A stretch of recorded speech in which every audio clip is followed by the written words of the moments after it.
Hello dear student, मैं हूं ब्रत कुमार और आप सबका स्वागत करता हूं अपने YouTube channel me and my YouTube classes. और जैसा कि आपको पता है, अपने political science 12th political science के जो लेसन है उसको यहाँ पे इस चैनल के अंतर्गत हम 1 to 1 यानी पढ़ रहे हैं, एक के बाद एक। तो अपना जो ये सिलेबस जो चल रहा है उस सिलेबस में वही लेसन हम यहाँ पे पढ़ रहे हैं जो आपके एग्ज़ाम को लेकर यहाँ पे सिलेबस में शामिल है। क्योंकि अपनी जो कोरोना जो बहुत बड़ी ये कह सकते हैं बीमारी, इस वजह से कहीं ना कहीं सिलेबस है वो कम किया गया है, ठीक है ना।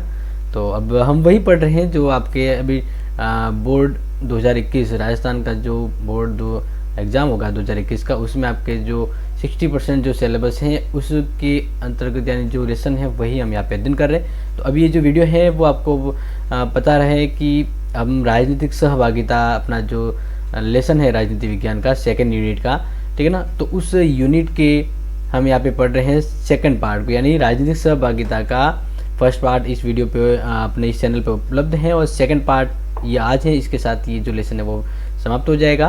तो हम स्टार्ट करते हैं। और जैसा कि आपको पता है, अगर आपको ये यहाँ से जो मेरे द्वारा समझा जा रहा अच्छा लग रहा है तो ज़रूर सबको शेयर करें, ताकि इससे दूसरे लोग हैं उनको ज़्यादा फायदा यानी लाभान्वित हो, ठीक है ना। तो आपका ये काम है कि जब आपको ये अच्छा लग रहा है, वीडियो समझ में आ रहा है, तो इसको ज़रूर शेयर करें और दूसरों से सब्सक्राइब करवाएं, ताकि जो भी नेक्स्ट वीडियो है वो जल्दी नोटिफिकेशन है आपको मिले, ठीक है ना।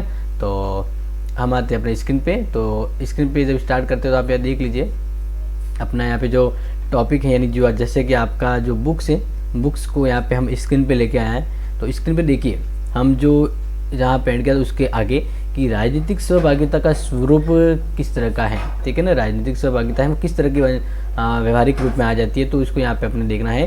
हाईलाइट में देखिए 3.5 के अंतर्गत राजनीतिक सहभागिता ऐसी गतिविधि है जिसके अंतर्गत कोई व्यक्ति सार्वजनिक नीतियों और निर्णयों के निर्माण, निर्धारण और क्रियान्वयन की प्रक्रिया में सक्रिय रूप से भाग लेता है, ठीक है ना। जैसे मैंने पहले बता ही दिया था कि राजनीतिक सहभागिता क्या है, यानी जो राजनीतिक क्षेत्र हैं उसमें लोग हैं वो किस तरह से भागीदारी देते हैं, उनकी सहभागिता सरकार से वो कैसे कांटेक्ट में आते हैं और सरकार की नीतियों को वो किस तरह से प्रभावित करते हैं। तो वही यहाँ पे बताया गया है कि राजनीतिक सहभागिता ऐसी गतिविधि है जिसके अंतर्गत कोई व्यक्ति सार्वजनिक नीतियों, निर्णयों के निर्माण, निर्धारण और क्रियान्वयन की प्रक्रिया में सक्रिय रूप से भाग लेता है। एक्टिव रूप में वो सरकार की गतिविधियों के अंतर्गत संलग्न रहता है। और व्यापक अर्थ में यह लोकतांत्रिक राजनीति प्रणाली के अंतर्गत किसी भी राजनीतिज्ञ, सरकारी अधिकारी या साधारण अधिकारी जो नागरिक हैं उसकी गतिविधियां यहाँ पे हो सकती हैं। तो आगे देखें कि राजनीतिक सहभागिता के अंतर्गत हम जब ये पढ़ रहे हैं तो राजनीति जो सहभागिता है यानी लोगों की भागीदारी को यहाँ पे ज़्यादा महत्व दिया गया है। तो सहभागिता मूलतः लोकतंत्रीय प्रक्रिया में नागरिकों की सहभागिता पर ज़्यादा जोर दिया गया, क्योंकि जो सहभागिता है लोगों की वह लोकतंत्र में ज़्यादा देखने को मिलती है। और यही यहाँ पे जो हम बात कर रहे हैं कि लोकतंत्रीय प्रक्रिया में नागरिकों की सहभागिता, उस पर ज़्यादा जोर दिया, क्योंकि लोकतंत्रीय व्यवस्था कहीं न कहीं नागरिकों के होने की वजह से, उनकी राजनीतिक सहयोग की वजह से जो प्रक्रिया वो आगे बढ़ती है। तो इस तरह से यहाँ पे अपने स्क्रीन पे जैसे हम वो पढ़ रहे हैं तो आपको यहाँ पे इसको ध्यान रखना है। नेक्स्ट यहाँ पे देखें, अधिकांश हाईलाइट में यहाँ पे ध्यान रखना आपको, अधिकांश अध्ययन के अंतर्गत मतदान के अंतर्गत भाग लेने वाले नागरिकों की प्रतिशत मात्रा को ही राजनीतिक सहभागिता का सूचक माना जाता है। जैसे समझ लें कि कितने लोग हैं जो राजनीति में भाग ले रहे हैं, तो हम कैसे सोचते हैं कि हाँ जितने लोगों ने राजनीति की जो गतिविधि यानी जैसे वोट देने का कोई प्रोग्राम चुनाव है तो उसमें कितने लोगों ने वोट दिया है, तो इस हिसाब से हम ये एक अनुमान लगाते हैं कि इतने लोग हैं वो राजनीति से जुड़े हुए हैं, राजनीति में उनकी सहभागिता है, वह सरकार की गतिविधियों के अंतर्गत भाग ले रहे हैं, सरकार की रणनीतियों के प्रभावित हो रहे हैं। तो एक कह सकते हैं सूचक है जिसके आधार पर ये समझते हैं कि इतने लोग हैं वो राजनीति के प्रति सहभागी यानी उसका पार्टिसिपेट यानी सहयोग है वो सरकार के साथ है। तो ये सूचक होता है जिसे हम समझते हैं। तो इस तरह से राजनीतिक सहभागिता के अन्य तरीके भी स्वीकार किए जाते हैं जिन्हें इस प्रक्रिया में सम्मिलित किया गया है। अब हम समझेंगे कि और कौन सी गतिविधियां या प्रक्रिया हैं जिसके तहत व्यक्ति या नागरिक है वो राजनीतिक गतिविधियों, राजनीतिक सहभागिता का कार्य पूर्ण करता है, यानी राजनीति में उसकी सहभागिता होती है।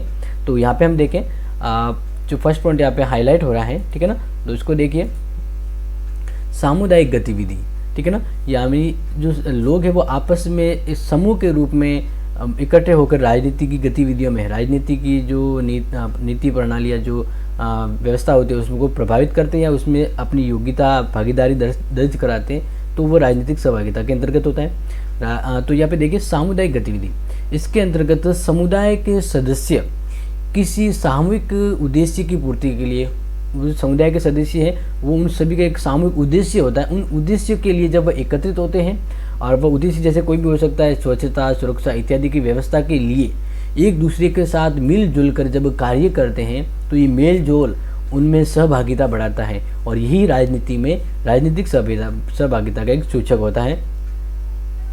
तो इस तरह से हम देख लेते हैं कि अगर कोई इसके अलावा जब कोई नागरिक किसी व्यक्तिगत या सार्वजनिक मामलों को सुलझाने के लिए अपने राजनीतिक प्रतिनिधियों से संपर्क करता है, और संपर्क करता है जब संपर्क के तरीके अलग हो सकते हैं। जब कोई नागरिक जलसे जुलूस या विरोध प्रदर्शन, हड़ताल, धरने या बहिष्कार की गतिविधियों में हिस्सा लेता है, तो इस कार्रवाई को राजनीतिक सहभागिता की अभिव्यक्ति माना जाता है। जैसे कोई उसका सरकारी प्रतिनिधित्व है, वो उस जनता की गतिविधियों पे या जनता की मांग पे ध्यान नहीं देता है, तो फिर वो जनता है वो राजनीति की जो पद है, राजनीति के जो बैठे हैं उसको अपनी ओर आकर्षित करने के लिए वह जुलूस निकालता है, विरोध प्रदर्शन करता है, हड़ताल करता है, ताकि जो सरकार का ध्यान है वो जनता की ओर आए, क्योंकि जनता है वो उनसे कुछ चाहती है, डिमांड है, यानी सहभागिता के तौर पे राजनीति के अंतर्गत जनता है, जो नागरिक है वो इस तरह की गतिविधियाँ करते हैं। और तो ये सामूहिक रूप में ये गतिविधि होती है, और इस तरह से वह राजनीति में अपनी सहभागिता दर्ज कराते हैं, यानी वह ये सरकार को बताते हैं कि हम राजनीति से जुड़े हुए हैं और हमें यहाँ पे महत्व दिया जाना चाहिए, हमारे कुछ उद्देश्य हैं तो उनको ध्यान में रखा जाना चाहिए। तो इस तरह से यहाँ पे आपको देखना है कि नागरिक सहभागिता की मुख्य कसौटी, राजनीतिक सहभागिता की मुख्य कसौटी यह है कि इस गतिविधि के बल पर कोई भी नागरिक सार्वजनिक नीति और निर्णयों को कहाँ तक प्रभावित कर सकता है, वह उन समूह पर डिपेंड होता है। यानी ज़्यादा समूह है वो एकजुट और एक ही लक्ष्य को लेकर आगे बढ़ते हैं, तो सरकार की बहुत सी गतिविधियों को प्रभावित कर सकते हैं, सरकारी रणनीतियों को बदल सकते हैं। वो राजनीतिक सहभागिता राजनीतिक समूह के ऊपर डिपेंड करता है। तो इस तरह से हम यहाँ पे आगे देख रहे हैं कि दूसरा जो इसका जो पॉइंट है कि नागरिक और सरकार के बीच सक्रिय परस्पर क्रिया किस तरह से, और सहभागिता का सबसे पहला पॉइंट तो यही है कि जो नागरिक हैं और सरकार दोनों किस तरह से उस राजनीतिक गतिविधियों में भाग लेते हैं और किन की सहभागिता यानी सक्रियता ज़्यादा रहती है, तो ये राजनीतिक सहभागिता को बढ़ावा देती है।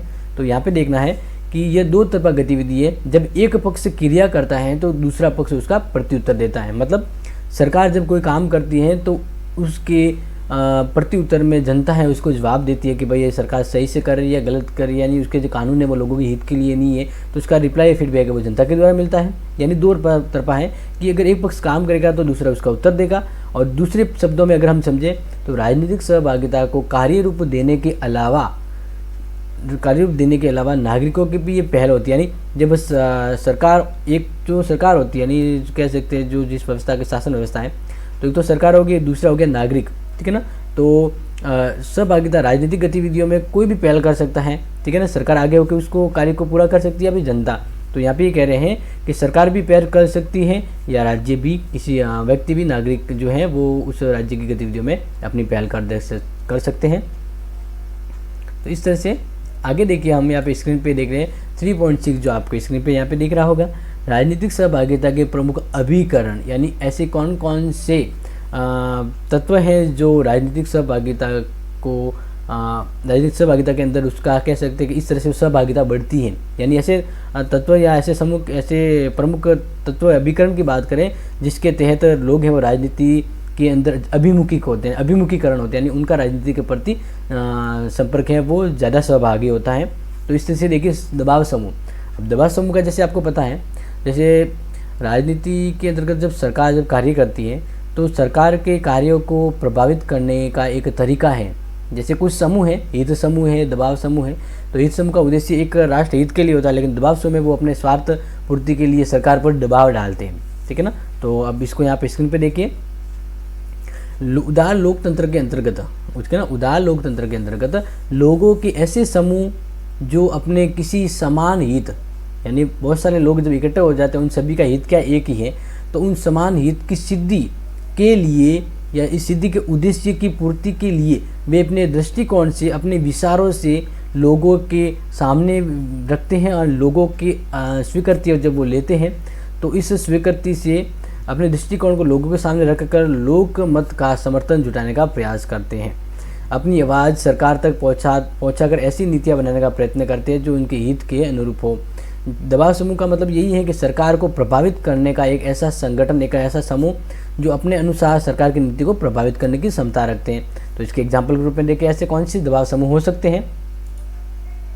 तो देखिए यहाँ पे कि यहाँ प्रक्रिया, ये जो प्रक्रिया है यानी दबाव समूह, ये प्रक्रिया पश्चिमी देशों में बहुत प्रभावी है, ठीक है ना। और विकासशील देशों में दबाव समूह ने अनेक बार ऐसे अवैधानिक यानी ऐसे अवैधानिक रूप में तरीके भी अपनाए हैं जिससे सार्वजनिक जीवन की सुनिश्चितता नष्ट हुई है तथा सार्वजनिक संपत्ति का नुकसान हुआ। अब जैसे हम बात करें कहीं पे आंदोलन वगैरह होते हैं, जैसे अपने कहीं लोकल डिस्ट्रिक्ट या सिटी की बात करें तो वहाँ पे क्या करते हैं कि कुछ दबाव समूह है वो अपने हित सिद्धि की पूर्ति के लिए, अपने हित की पूर्ति के लिए सरकारी जो सामग्रियाँ हैं, जो संपत्ति, उसको नुकसान पहुँचाते हैं और इस तरह से वे सरकार का ध्यान अपनी ओर आकर्षित करवाते हैं ताकि उनकी मांगों पर है वो ध्यान दे। तो इस तरह से सरकार की गतिविधियों को प्रभावित करने वाले एक समूह हित वाले व्यक्तियों को दबाव समूह कहते हैं। दूसरा है राजनीतिक सहभागिता के प्रमुख अभिकरण में जो दूसरा है वो है आरंभक। अब आरंभक को यहाँ पे समझना है प्रस्ताव तैयार करने के संदर्भ में। जैसे प्रतिनिधि लोकतंत्र के अंतर्गत ये व्यवस्था, या ये कह दीजिए कि प्रतिनिधित्व लोकतंत्र के अंतर्गत प्रथा ये है कि स्वयं मतदाता किसी कानून या संविधान संशोधन का प्रारूप सरकार के समक्ष रख सकता है विचार के लिए, ठीक है ना। इस प्रस्ताव पर मतदाताओं की निर्धारित संख्या के हस्ताक्षर जरूरी होते हैं और यह प्रणाली, आरंभक की जो ये प्रणाली है वो स्विट्जरलैंड में विशेष रूप से प्रचलित है।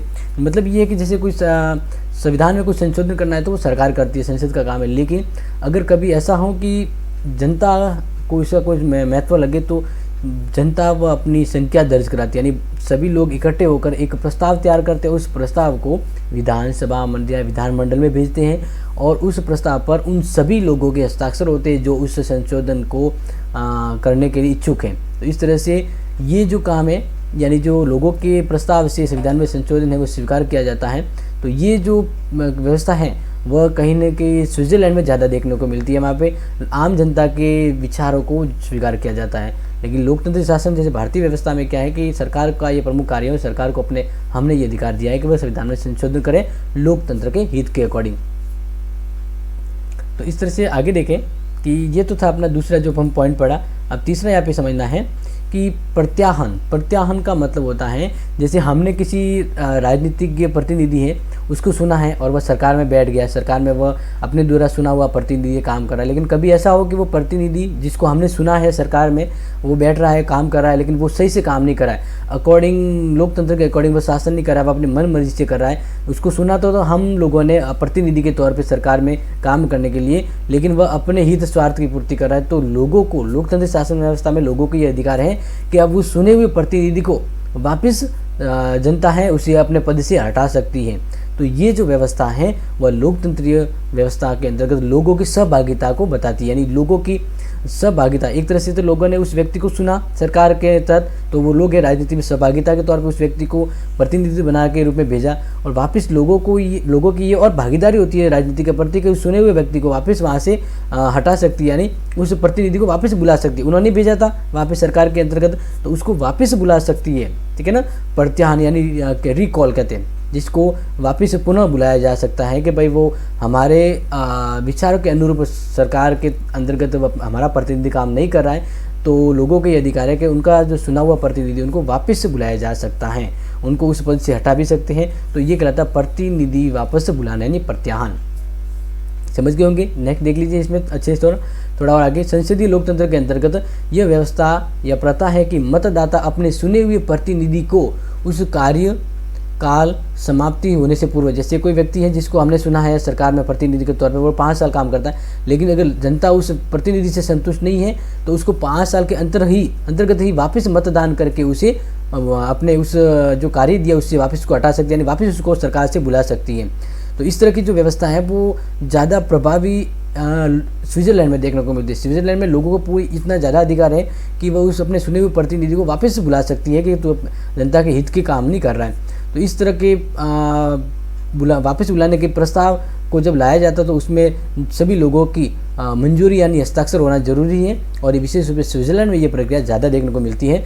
भारतवर्ष में अनेक नागरिक संगठन द्वारा पिछले अनेक वर्षों में चुनाव प्रक्रिया में सुधार की जाने की मांग की जा रही है, और जिसके अंतर्गत ये भी मांग है कि जो निर्वाचित जनप्रतिनिधि हैं, जो जिसको हम या जनता ने चुना है और वह सरकार में आ गया है जीत कर, तो अगर वह लोगों के हित के अकॉर्डिंग या लोगों की आकांक्षाओं के अकॉर्डिंग वह काम नहीं कर रहा है, तो जनता ये सुनिश्चित करेगी कि उसे वापस बुलाया जा सकता है, यानी उसको उसका जो जीता गया था, यानी जिस पद पे बैठा था उस पद को वापस खारिज कर सकते हैं। तो ये तो कहलाता है प्रत्याहन। राजनीतिक सहभागिता में लोग हैं, वो जनता है, वो प्रतिनिधि को सुनती भी और उसको वापस हटा भी सकती है। तो ये जो पहुँच होती है लोगों की राजनीति के प्रति, प्रत्याहन कहलाता है।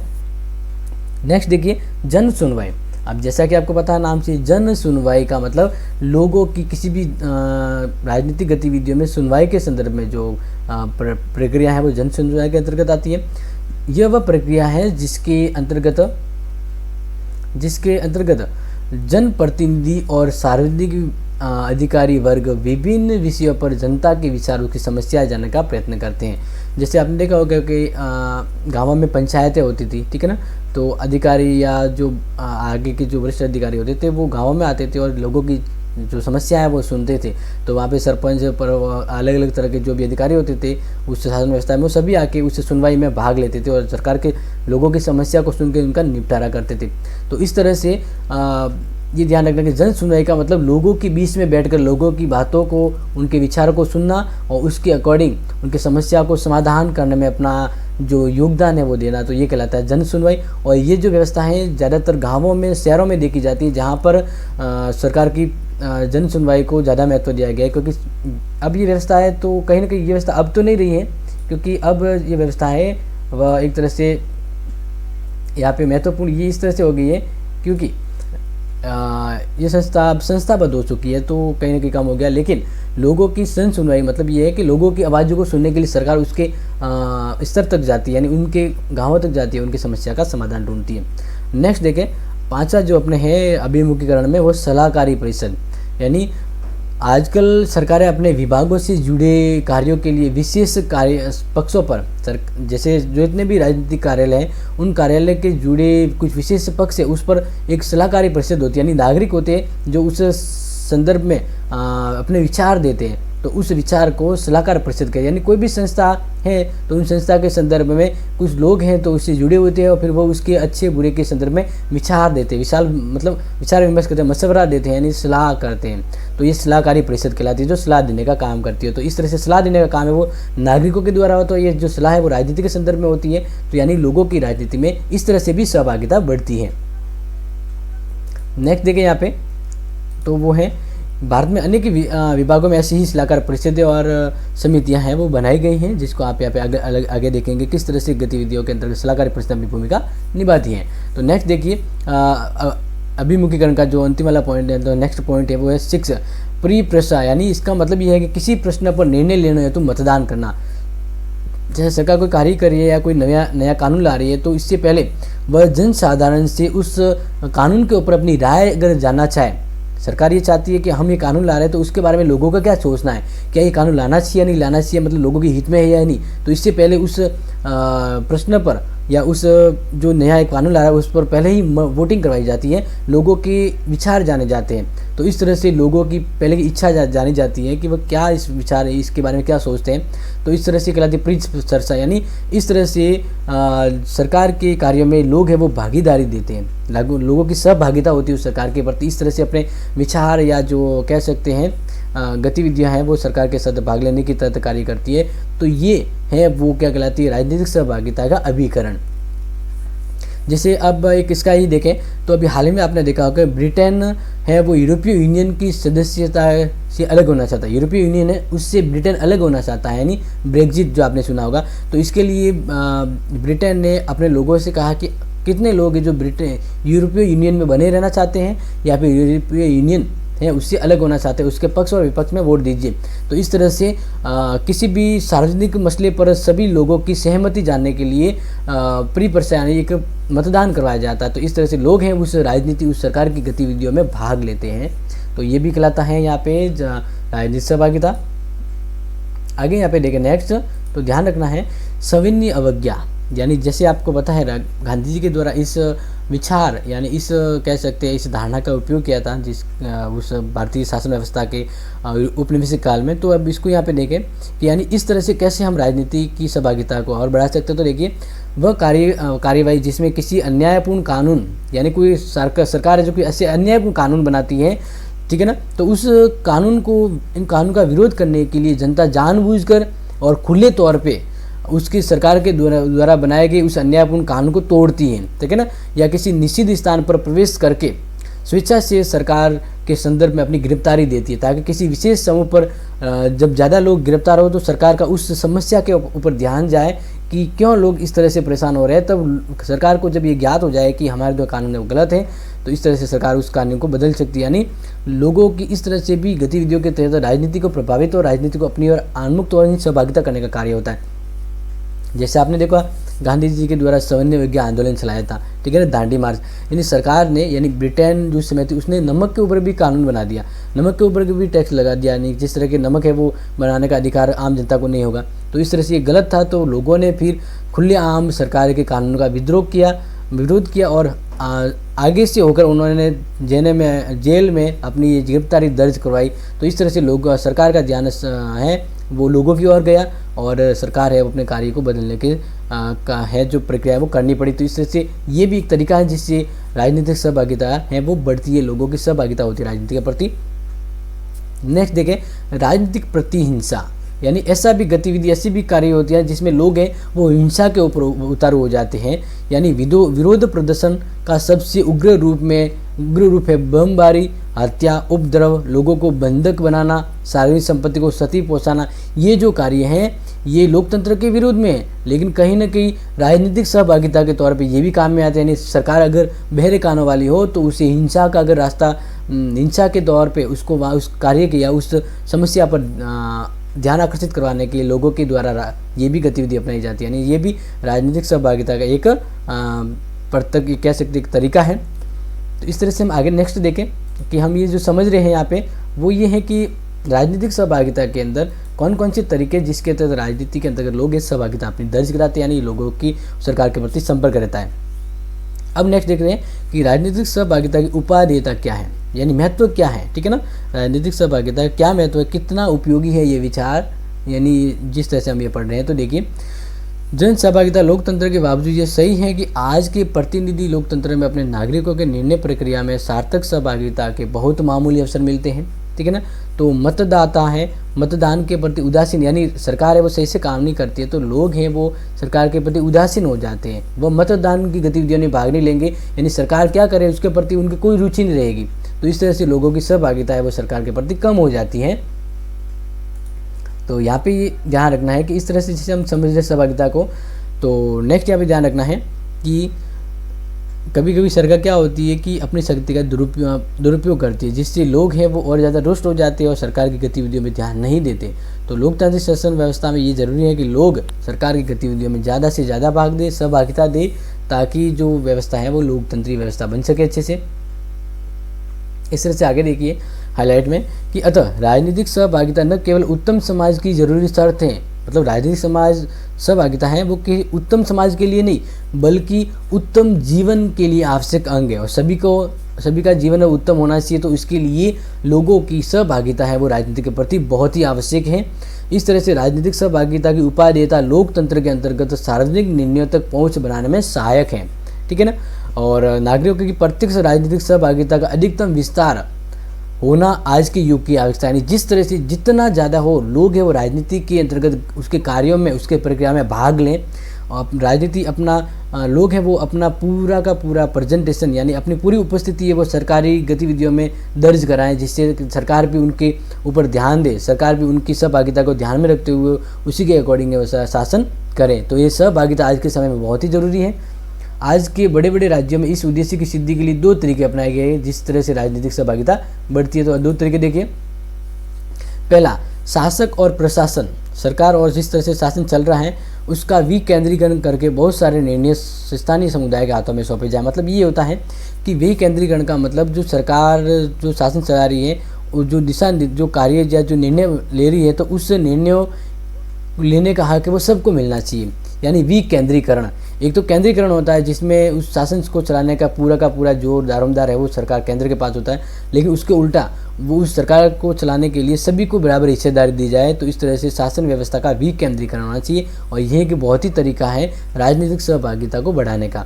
दूसरा है सार्वजनिक नीति निर्धारित करने की प्रक्रिया में परिपर्षा, अथवा परिपर्षा का मतलब लोगों की राय पूछना। सरकार है वो लोगों से राय पूछे कि क्या करना चाहिए, तो ये परिपर्षा होना आज के समय बहुत ही जरूरी है। अर्थात किसी विषय या प्रस्ताव को जनता के द्वारा शुरू करने की प्रक्रिया को बढ़ावा दिया जाना चाहिए। लोगों से राय पूछनी चाहिए सरकार को कि क्या करना चाहिए, किस तरह से होना चाहिए। तो ये एक बहुत ही अच्छा है, राजनीतिक सहभागिता वो लोकतंत्र को बहुत अच्छा और एक शुद्ध रूप है लोकतंत्र के रूप में बना पाती है। तो इस तरह से हम आगे देखें नेक्स्ट। तो ध्यान रखना है कि राजनीतिक सहभागिता के पक्ष में क्या दृष्टिकोण है, किस तरह से ये जो सहभागिता है वो ऐसे ही बढ़नी चाहिए, लोग है वो राजनीति के प्रति इसी तरह से आगे सहभागी होने चाहिए या नहीं। तो इसके पक्ष में देखिए, राजनीतिक सहभागिता स्वयं सहभागी व्यक्ति के हितों की रक्षा करती है। यानी राजनीतिक सहभागिता के अंतर्गत जो व्यक्ति सहभागी होता है, राजनीति भाग लेता है, तो सहभागिता है राजनीतिक सहभागिता उस व्यक्ति के अधिकारों की रक्षा करती है और उससे सहभागिता यानी जो राजनीति में भाग ले रहा है उसकी भाग लेने की जो रुचि अभिरुचि उसको और बढ़ाती है। ठीक है ना। तो इस तरह से लोग राजनीतिक गतिविधियों में भाग लेने से पहले ये हिसाब लगाते हैं कि उन्हें जब वो राजनीति में भाग ले रहे तो उन्हें फ़ायदा होगा या नुकसान होगा, वे अपने उद्देश्यों का वो जो उद्देश्य जो राजनीति में पूरा करना चाहते हैं वो होंगे या नहीं। तो ये दृष्टिकोण है वो लोगों में पहले से ही विकसित हो जाते हैं जब वो राजनीति में भाग लेते हैं। दूसरा, राजनीतिक सहभागिता की प्रक्रिया नागरिकों की सामान्य नैतिक सामाजिक और राजनीतिक जो समझ है, ठीक है ना, जो क्रिएटिव एक्टिवनेस है उसको बढ़ावा देती है। और तीसरा है राजनीतिक सहभागिता सामान्य हितों के लिए, राजनीतिक सहभागिता सामान्य हितों के लिए नागरिकों की एकजुटता बढ़ाती है। सहभागिता का मतलब सब मिलके सरकार की गतिविधि को प्रभावित करें या उसमें अपना योगदान दें। तो इस तरह से लोगों की राजनीतिक सहभागिता के तहत लोग है वो एकजुट रहते हैं और अपनी उपस्थिति यानी अपना जो ताकतवर जो संगठन है वो वहाँ पे उपस्थिति दर्ज करवाते हैं। तो इस तरह से नेक्स्ट यहाँ पे देखिए एंडिंग में हम पढ़ रहे हैं। तो ध्यान रखना है कि राजनीतिक सहभागिता में कुछ एक ऐसे हैं जो हम यहाँ पे समझें कि लोगों के हित के लिए जो व्यवस्था है जो विचारधारा बहुत ही महत्वपूर्ण है। तो लोकतंत्र में जन साधारण की सहभागिता को एक सीमा तक बढ़ावा देना भी चाहिए और इससे लोगों का और राजनीति के अंदर लोकतंत्र का महत्व भी बढ़ता है। लेकिन जैसे आपको पता है कि हर कोई भी चीज़ है उसका एक लिमिटेशन होना तय है, वरना अगर उसको अच्छे ज़्यादा बढ़ावा दिया जाता है तो नुकसान होता है। तो वैसे ही राजनीतिक सहभागिता की भी कुछ कह सकते हैं कि सीमा है, लिमिट है। उसके ऊपर अगर ज़्यादा सहभागिता हो तो सरकार के कार्य हैं वो होंगे नहीं, यानी लोग अगर ज़्यादा प्रभावी हो जाते हैं तो सरकार सही से कार्य नहीं कर पाई। लोकतंत्र में सरकार महत्वपूर्ण है, तो सरकार को अपना एक व्यवस्थित स्तर है, यानी एक उसकी भी एक कह सकते हैं कि क्षेत्र है जिसमें उसको कार्य करने की छूट मिलनी चाहिए। तो इससे सहभागिता है वो कुछ हद तक लिमिट भी होनी चाहिए, नहीं तो ये व्यवस्था हानिकारक सिद्ध हो सकती है जो राजनीतिक सहभागिता अगर ज़्यादा ही बढ़ जाए तो। सार्वजनिक नीतियों और निर्णयों और कार्यक्रमों के हितकर परिणाम आने से समय लगता है, अतः इस अंतर्गत जन कल्याण के उद्देश्य से कुछ पक्षों पर बोझ डालने की ज़रूरत हो सकती है। आम लोगों में इतना धैर्य इतनी सूझबूझ नहीं होती कि वे सब स्थितियों को सही मूल्यांकन कर सके। कभी कभी जोश में ही जब लोग आपस में एकत्रित होते हैं जोश में सरकार के कार्यों के ऊपर दबाव डालते हैं, तो जोश में कभी न कभी वो क्या है ना उनके द्वारा फैसले जनता के द्वारा गलत हो सकते हैं। तो इस तरह से यहाँ पे एक लिमिट तक जनता को भागीदारी है वो दी जानी चाहिए राजनीति के संदर्भ में। आगे देखिए, यदि उन्हें अत्यधिक राजनीतिक सहभागिता के लिए प्रोत्साहन किया जाए, फुल छूट दी जाए राजनीति में, आप जो चाहे कर दीजिए, लोग सरकार को पूरी तरह प्रभावित कर सकते हैं, उनको बदल सकते हैं। अगर इस तरह से पूरी अगर छूट दी जाए तो लोकतंत्र का महत्व समाप्त हो जाता है, क्योंकि कुछ सीमा है, कुछ बाउंड्रीज है वो सबकी होनी चाहिए, क्योंकि नियंत्रण होने से ही व्यवस्था है वो सही बनती है। तो इस तरह से सामान्य जन जीवन को अस्त व्यस्त कर सकती है। जब आम नागरिक भीड़ का रूप धारण करते हैं तो उन्हें अनुशासन या नियंत्रण में रखना मुश्किल हो जाता है। जब भीड़ एक साथ इकट्ठी हो जाती है तो वो नियंत्रण में नहीं रहती और इस तरह से वो भावावेश में कोई सही जो कार्य हो रहा है उसको भी गलत करने के पक्ष में आ जाती है, यानी जो सही हो रहा है भीड़ है उसको वो गलत कर सकती है। तो इस तरह से जब लोग जोश में आकर बाहर निकलते तो उन्हें यह समझाना कठिन होता है कि भाई आप जो ये कर रहे हैं वो इसको सोचिए, कि ऐसा नहीं कि आप सरकार का विरोध कर रहे हैं लेकिन सरकार चाह भी रही है, सरकार ये चाहती है कि आपके अच्छा हो, लेकिन आप लोग जब एक साथ भीड़ के रूप में वहाँ जाओगे तो आपके द्वारा जो नहीं करना वो भी हो जाता है, जोश में होश को बैठते हैं। तो ये व्यवस्थाएं जब राजनीतिक सहभागिता में होती है तो ये नुकसानदायक होती है। तो इस तरह से यहाँ पे ये बिल्कुल और ध्यान रखना ज़रूरी है कि राजनीतिक सहभागिता है वो कुछ लिमिट तक हो, वरना ज़्यादा सहभागिता, ज़्यादा एक्टिव हो जाए लोग राजनीति में तो राजनीति का जो मूल्य उद्देश्य वो समाप्त हो जाता है, लोकतंत्र का महत्व समाप्त हो जाता है। क्योंकि इससे फिर ज़्यादा अगर एक्टिवनेस हो जाए, लोग ज़्यादा सहभागिता करें तो आए दिन जुलूस होंगे, नारेबाजी, रैलियाँ, प्रदर्शन, हड़तालें होगी, धरने, घेराव, बिजली, पानी और बसों को बंद करने की जो धमकियाँ आएगी, इससे फिर सरकार है वो आगे बढ़ ही नहीं पाएगी और लोगों के धरनों के ऊपर ही बैठी रहेगी, लोगों को समझाएगी, बुझाएगी और इस तरह से सरकार है वो आगे नहीं बढ़ेगी और उस सरकार का विकास भी नहीं होगा, देश का विकास नहीं होगा और यही आपस में झगड़ों में गुद कर सरकार और लोग हैं वो यहीं बैठ जाएंगे। तो सहभागिता है लोगों की राजनीति के प्रति वो कुछ लिमिट होनी चाहिए, क्योंकि जब लोकतंत्र तभी बढ़ता है जब सब मिलकर आपस में काम करें। तो अब ज़्यादा अगर छूट दी जाए तो नियंत्रण से बाहर होकर लोग सहभागिता का गलत फ़ायदा उठा सकते हैं। तो इस तरह से ये महत्वपूर्ण हो जाता है कि राजनीतिक सहभागिता है वह अच्छा होते हुए भी उसकी कुछ लिमिट होनी चाहिए, जिसके तहत लोगों के अंतर्गत लोकतंत्र का महत्व पनप सके।